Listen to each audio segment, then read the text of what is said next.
اللہ اکبر اللہ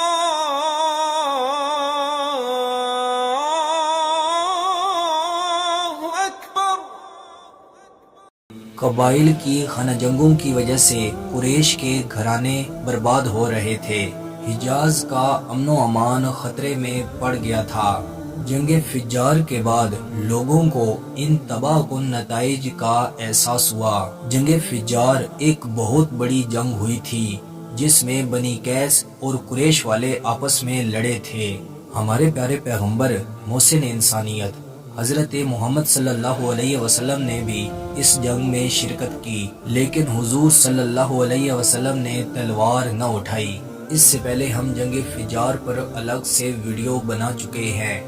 اب قریش والوں کو یہ احساس ہونا شروع ہوا کہ یہ غلط ہو رہا ہے، ہم ایک دوسرے کو ہی مار رہے ہیں۔ چنانچہ حضرت صلی اللہ علیہ وسلم کے چچا زبیر بن عبد المطلب کی تحریک پر بنی زہرہ اور بنی تمیم کے درمیان ایک معاہدہ ہوا، اور معاہدہ اس بات پر ہوا کہ ملک میں امن و امان قائم کرنے کی کوشش کریں گے، مسافروں کی حفاظت کریں گے، غریبوں کی امداد کریں گے، ظالموں کے خلاف کھڑے ہوں گے اور مظلوموں کا ہر حال میں ساتھ دیں گے۔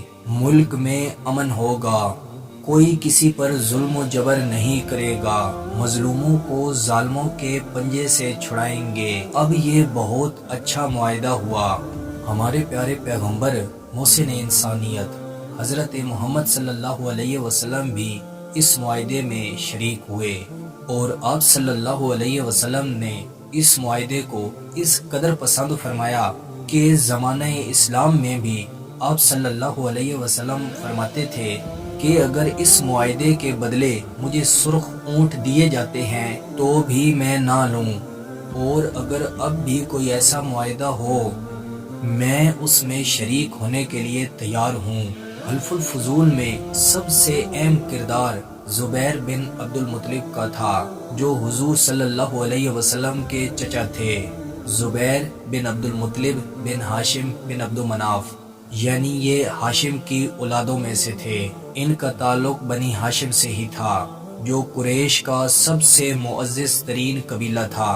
اس سے پہلے ہم قبیلہ بنی ہاشم کو ڈسکس کر چکے ہیں اور اس قبیلے کی اہم شخصیات کو بھی جانا تھا۔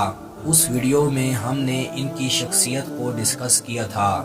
میں امید کرتا ہوں کہ آپ کو یہ ویڈیو پسند آئی ہوگی۔ مزید ایسی ویڈیو دیکھنے کے لیے ہمارے چینل کا وزٹ کریں، دوستوں کے ساتھ شیئر کریں۔ ملتے ہیں انشاءاللہ اگلی ویڈیوز میں۔ السلام علیکم۔